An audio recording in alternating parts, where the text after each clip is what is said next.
Masih POV Raka. Menurut dokter, Kinar koma. Kami bergiliran masuk ke ruangan tempat Kinar dirawat. Sekarang adalah giliranku. Aku masuk ke dalam ruangannya. Kemudian, aku duduk di kursi yang ada di samping tempatnya berbaring. Air mata tak sanggup kutahan saat melihatnya terbaring lemah dengan wajah yang pucat. Belum lagi alat penopang kehidupan yang menempel. Ku hembuskan napas pelan, lalu ku seka air mataku. Ku genggam tangannya yang dekat denganku, dengan sangat erat. Ku cium tangannya, dan aku mulai berbicara setelah merasa baikan. Aku Raka, temanmu, sahabatmu, dan orang yang kamu anggap kakak, ujarku, lalu aku terdiam untuk sesaat. Bangunlah, bukankah kamu ingin menikah dengan Hasbi? Bukankah kamu ingin menjadi pengantin dengan tema princess? Bukankah kamu sudah tak sabar untuk menjadi pengantin? Pengantinnya Hasbi. Aku berkata dengan lirih, dan suara tertahan di tenggorokan. Rasa sesak di dada membuatku seolah sulit untuk berkata-kata. Aku menatap wajah cantiknya yang kini memucat. Aku akan selalu menunggumu, menunggu kamu sampai sehat seperti biasanya. Aku akan menjagamu sampai kamu bangun kembali, ucapku. Ku usap pipinya dengan sayang. Lalu, aku mengecup keningnya cukup lama. Anehnya, aku bisa merasakan seolah dia hendak bangun dan memarahiku yang seenaknya main cium-cium keningnya. Aku terkekeh pelan dengan mata berderai. Maaf ya, itu ciuman kasih sayang sebagai kakak untuk adiknya, ucapku sambil mengusap pipinya. Andai dia sadar, kalau aku seenaknya begini, dia pasti sudah ngamuk dan memukuliku. Dia sangat tak suka disentuh sembarangan oleh siapapun, termasuk Hasbi calon suaminya. Seingatku, dia pernah curhat kalau Hasbi pernah hampir mengecup pipinya. Dan dia mendorong Hasbi, bahkan dia sampai marah dan tak mau bertegur sapa selama seminggu. Beruntung, Hasbi adalah pria dewasa yang baik dan pengertian. Mendapatkan penolakan dari Kinar, dia sama sekali tak marah. Hasbi malah minta maaf dan berjanji tak akan mengulanginya lagi. Dia berjanji akan menyentuh Kinar setelah mereka resmi menjadi pasangan suami istri. Hasbi sungguh baik.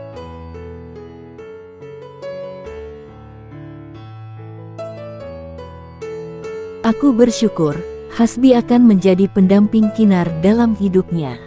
Tapi sekarang Hasbi dan Kinar, ceklek. Terdengar suara pintu dibuka dari luar. Aku menoleh, ternyata dua orang perawat masuk ke dalam ruangan ini. Maaf, sudah waktunya Anda keluar. Biarkan pasien beristirahat dan kami melakukan pemeriksaan, ujar salah satu perawat perempuan yang masih muda dan berwajah lumayan cantik itu. Dengan berat hati, aku berdiri dan melepaskan genggaman tanganku kepada Kinar. Baiklah, Ku tatap sebentar lagi wajahnya yang memucat dan terlihat sangat lemah. Lalu, aku melangkah kaki keluar dari ruangan tempat Kinar dirawat. Di ruang tunggu, tidak tampak keluargaku ataupun Kinar. Mungkin mereka sedang ke ruangan Hasbi. Aku duduk di sana sambil termenung. Lalu, aku mengeluarkan ponsel dari dalam waistbag yang kubawa. Lalu, aku menyalakan kembali ponselku yang tadi sengaja aku matikan. Ring, ring. Puluhan suara notifikasi pesan masuk terdengar memekakan telinga, belum lagi deretan angka yang menunjukkan seberapa banyak pesan yang masuk.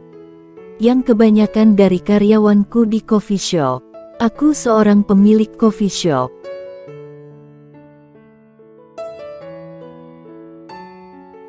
Coffee shop milikku cukup ramai dan digandrungi para remaja dan anak muda. Karena mengusung tema fun dan edukasi. Selain menyediakan berbagai jenis minuman kopi, coffee shopku juga menyediakan berbagai menu yang sedang hits saat ini. Untuk unsur edukasi, coffee shopku menyediakan ruangan khusus baca, yang menyediakan beragam buku. Mulai dari buku fiksi sampai non-fiksi. Rasanya malas untuk membuka pesan-pesan itu. Pasti urusan pekerjaan, sementara otakku saat ini sedang belum untuk urusan pekerjaan. Aku terlalu larut dalam kesedihan. Hingga, suara dering ponselku menggaung seolah memarahiku karena sejak tadi kumatikan. Kulihat nama pemanggilnya, Renata. Dia adalah salah satu teman dekatku, yang membantuku melebarkan usahaku, lewat promosi di sosial media. Dia seorang selebgram yang sedang populer saat ini. Selain cantik, pembawaannya sangat dewasa dan lembut. Dengan terpaksa, aku menggeser tombol hijau itu. "Iya Ren," ujarku setelah panggilan tersambung. "Kamu di mana?" "Enggak ke coffee shop," tanyanya. Aku memang belum memberitahukan kabar duka ini kepada semua karyawanku dan juga Renata. "Sepertinya aku tak akan datang dalam beberapa hari ini," sahutku dengan malas. "Pasti karena dia kan?" Dia berkata dengan sedikit ketus. Aku tahu betul dia yang dimaksud. Renata siapa? Dia adalah Kinar. Aku tak tahu kenapa sepertinya Renata tidak menyukai Kinar. Padahal, Kinar adalah wanita yang baik. Terlebih, dia sahabat terdekatku. Apa benar kata orang-orang, kalau Renata cemburu kepada Kinar? Karena aku sering bersamanya. Anggap saja desas-desus itu angin lalu. Lagian, aku dan Renata tak punya hubungan spesial. Kami hanya teman dekat saja, tak lebih. Aku sudah sering bilang sama kamu, kamu harus sedikit demi sedikit menjauhinya. Apalagi, dia akan segera menikah. Kinar itu terlalu manja dan mengatur hidupmu. Lanjutnya dengan berapi-api. Aku mengembuskan napas kesal mendengar perkataannya. Dia seringkali bicara seperti itu tentang Kinar. "Ren, jangan pernah berkata seperti itu tentang Kinar," ucapku dengan nada kesal. Dia, belum selesai aku berkata, Renata sudah menyela dengan nada marah. "Dia apa? Apa kamu memang benar-benar menyukai dia lebih dari sekedar teman? Lebih dari sekedar sahabat?" Lanjutnya dengan nada bicara yang meninggi.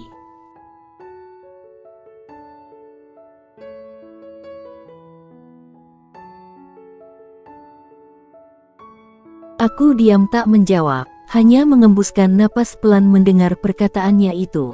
Aku sendiri tak tahu dengan apa yang aku rasakan sebenarnya. Aku selalu ingin menjaga dan melindunginya. Aku tak sanggup saat melihat dia sedih, tak bisa menolak semua permintaannya. Aku bingung dengan apa yang aku rasa. Yang aku tahu, aku ingin yang terbaik untuk Kinar, untuk Kinarku. "Cepatlah sembuh say, maksudku adikku, temanku dan sahabatku, Kinarku. Maafkan aku terbawa emosi." Renata meminta maaf beberapa saat setelah dia marah-marah kepadaku. Selalu saja begitu. Dia selalu meminta maaf kepadaku, setelah marah-marah tak jelas. "Tak apa, aku sudah biasa. Kamu kan memang seperti itu orangnya," kekehku dengan nada bercanda. "Jadi, apa kamu sedang mengejekku?" Terdengar nada merajuk dari Renata. Aku bisa membayangkan, saat ini pasti Renata sedang tersenyum manja. Sungguh cantik dan manis senyumnya, meski tak semanis senyuman Kinar. Aku kadang kesal kepada diriku sendiri, karena selalu saja membandingkan setiap wanita yang dekat denganku dengan Kinar. Yang tentu saja, selalu Kinar pemenangnya. "Ren, kamu harus tahu sesuatu," ucapku lirih. Wajah pucat Kinar tiba-tiba saja kembali terbayang di pelupuk mataku. Ku pejamkan mata untuk sesaat, berusaha mengusir bayangan Kinar yang sedang terbaring lemah di tempat tidur rumah sakit. "Apa? Tahu apa?" tanyanya. "Ini tentang Kinar," ucapku. "Dia lagi, rasanya aku sudah bosan mendengar kamu menyebut namanya," sahutnya. "Kenapa?" tanyaku. "Tentu saja aku cemburu. Kamu tahu kan kalau aku suka kamu. Kamunya saja yang tak pernah merespon," ucapnya dengan penuh penekanan. Bukan cuma kali ini saja dia berkata seperti itu. Sudah sering, hingga aku anggap angin lalu dan hanya candaan semata.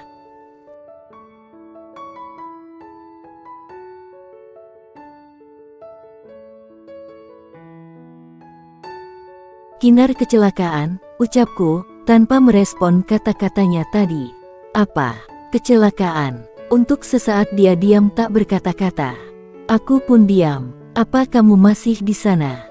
Setelah sekitar 3 menit dia diam saja, akhirnya aku bertanya. Iya, aku masih di sini. Bagaimana keadaannya? Tanyanya. Aku menyandarkan punggung ke sandaran kursi rumah sakit di ruang tunggu. Aku melirik ke arah sampingku, tampak seorang lelaki parubaya sedang memejamkan mata. Sepertinya dia tertidur, mungkin capek. Ia menunggui orang sakit di rumah sakit, tentu saja rasanya capek. Capeknya, karena kurang istirahat dan tak bisa istirahat dengan nyaman tentu saja. Aku kembali fokus pada telepon genggam yang kutempelkan di telingaku. Keadaannya buruk, dia koma, jawabku setelah terdiam beberapa saat. Koma. Sepertinya dia terkejut. Aku tahu, meskipun dia tidak menyukai Kinar. Tapi, dia berhati lembut. Iya, dan sekarang aku masih di rumah sakit, ujarku lagi. Sare lokasi rumah sakitnya. Aku akan ke sana, ujarnya kemudian. Aku langsung mengirimkan alamat rumah sakit ini, berikut mengirimkan lokasinya. Panggilan pun berakhir.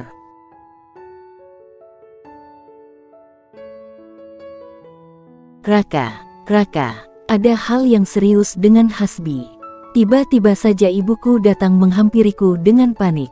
Aku segera berdiri, dan memeluk ibuku yang tampak panik. Segera menuju ke ruangan Hasbi dirawat. Semoga saja dia bisa melewati masa kritisnya. Aku melihat beberapa orang dokter dan perawat masuk ke ruangan tempat Hasbi dirawat. Mereka sedang berusaha keras untuk menyembuhkan calon suami sahabatku itu. Beberapa saat kemudian dokter keluar. Entah apa yang mereka bicarakan dengan orang tua Hasbi. Tapi, sepertinya hal yang serius. Orang tua Hasbi tampak sangat sedih sekali, bahkan ibunya sampai menangis di dalam pelukan suaminya. Apa saya boleh menemui Hasbi? Tanyaku kepada dokter. Silahkan, dokter itu mengizinkan dengan beberapa ketentuan yang sudah ditentukan. Setelah memakai baju khusus untuk menjenguk Hasbi, aku segera masuk ke ruangan rawatnya. Aku duduk di samping Hasbi. Ku genggam tangannya yang terasa dingin itu. Hasbi, ini aku Raka. Berusahalah untuk sembuh, demi Kinarmu dan Kinarku. Kinar kita. Dia sangat membutuhkan kamu untuk mencapai semua mimpinya. Dia bermimpi untuk menjadi pengantinmu. Kamu lelaki baik yang selalu dia idamkan. Aku berbicara panjang lebar dengan Hasbi. Pria itu tentu saja tak merespon, karena memang sedang tak sadarkan diri. Sama halnya dengan Kinar, dia pun koma. Setelahnya, aku keluar dari ruangan tempat Hasbi dirawat. Beberapa hari kemudian, seminggu sudah Kinar dirawat, dan dia masih koma. Seperti biasanya, aku pergi dulu ke rumah sakit untuk menemui Kinar. Setelahnya, barulah aku pergi ke coffee shop, dan sepulang dari coffee shop aku akan kembali mengunjungi Kinar. Kadang aku pulang ke rumah, dan kadang aku menginap di rumah sakit. Rumah sakit, aku masuk ke ruangan tempat Kinar dirawat. Sementara ibunya sedang mencari makan dulu ke depan. Aku duduk di kursi yang ada di sampingnya, menggenggam tangannya erat, dan mengatakan banyak hal kepadanya. Hal yang aku lalui tanpa dirinya dalam seminggu terakhir ini. Has. Aku terkejut luar biasa saat dia mengeluarkan suara serupa gumaman pelan. Aku mengeratkan genggaman tanganku. Kamu sadar Kinar? Aku setengah berteriak, lalu segera menekan tombol khusus untuk memanggil dokter dan perawat. Apakah Kinarku akan segera bangun dari komanya? Aku sungguh berharap begitu. Semoga saja. Every day, late at night, not okay. All I want